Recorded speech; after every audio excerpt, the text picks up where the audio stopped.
I'm going to show you these. The other night, but nobody is here that was there. I have three letters. Three letters from Oscar AcostaHR.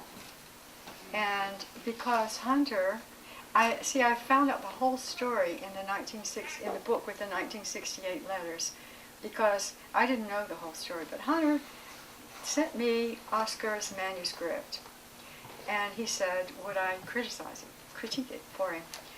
And then I sent back to Hunter my impressions. And Hunter, which I had no idea of this, he took that and he sent it to Oscar, my whole letter, to him. Confidential letter to Hunter. He sent to Oscar AcostaHR. But I found this out in the published letters, 68, the Gonzo 2.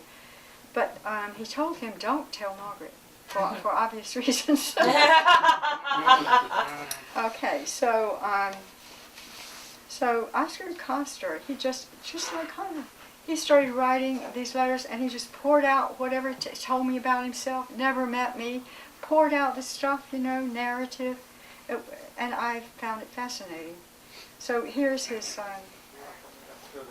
Brown Buffalo. I have three, I just brought one.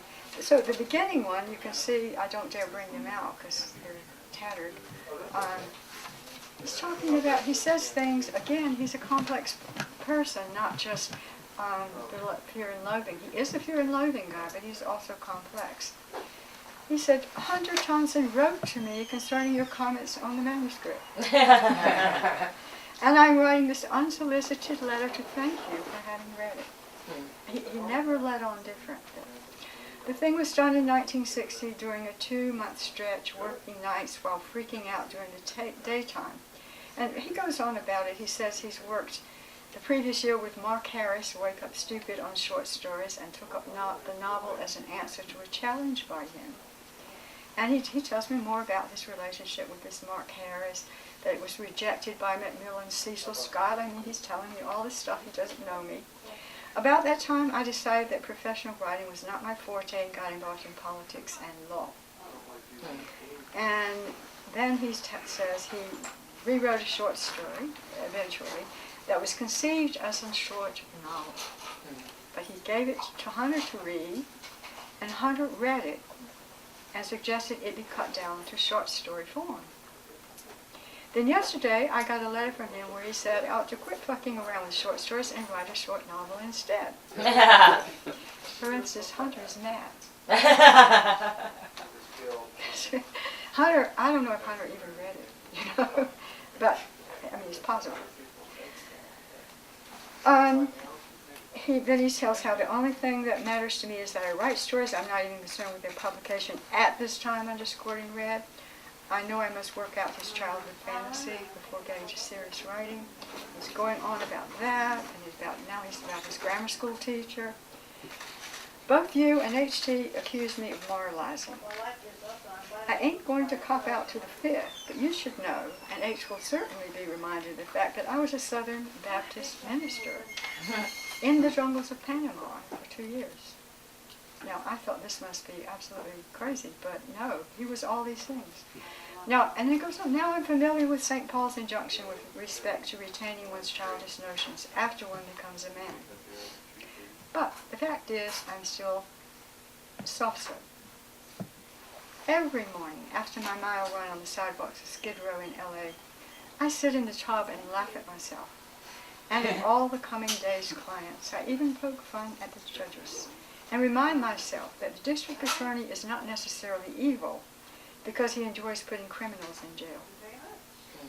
I sit there and scrub and look at myself in a hand mirror and make funny faces. Nothing changes. Nothing changes. When some poor sap of a hippie, and some dumb cluck of a Negro, some pathetic Mexican bum, when they get busted and I can't win the case and I know they'll be in jail for the next 1 or 10 years, hell, I still take it, as I always have, like an emotional, infantile sort of guy. Because he would be their lawyer and he was also a district attorney.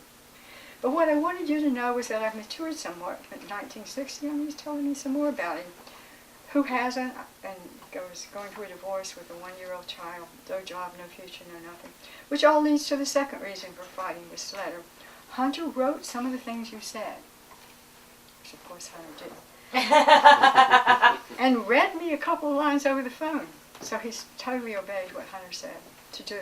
And as I said, I didn't find that out till I was reading Gonzo letters, and I said, oh, so that's the way it was. But so then he quotes me. He entered the book as he did, I think, not for the sake of the characters, but for the sake of the idea. Evidently I said that. If this is true, and I suspect that it is, I have a serious problem. And then he says, when I tell a story, written or orally, I have no idea other than to tell a story. I have no scheme, no plan, no plot, no thing, no moral.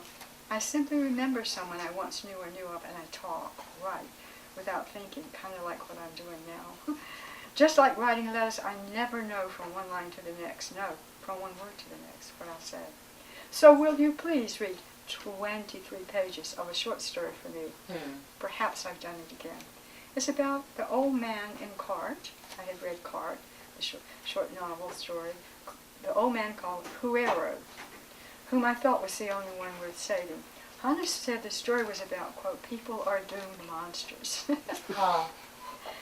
But like I said, Hunter is mad, or at least crazy. The story is about an old man who peddled corn in the Mexican barrio, and he'd gone a week because the rumor has spread that he pissed in his cornfield. If you do consent, I promise to send you some California sun. In any event, thank you very much for having read Cart. You were the first person of any consequence that has. And then he signs it Oscar.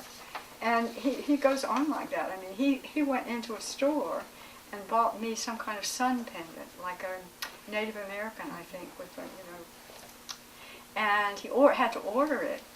And they told him it was there, and he went in to get it, and they said, no, we sold it. So I never got it, but I thanked him for the sun anyway, and because I had asked him for sun. He was, but on the other hand, that Edge side, he was telling me about working for Brown Power, and I should come be La Pasionaro or something, but, or Hunter may have said that, but he was telling me about the leaders of the Brown Power, and they, they were the real ones, and they were contemplating whether to use violence as a tactic. I mean, he was just throwing it all there. Very, very interesting narrative. So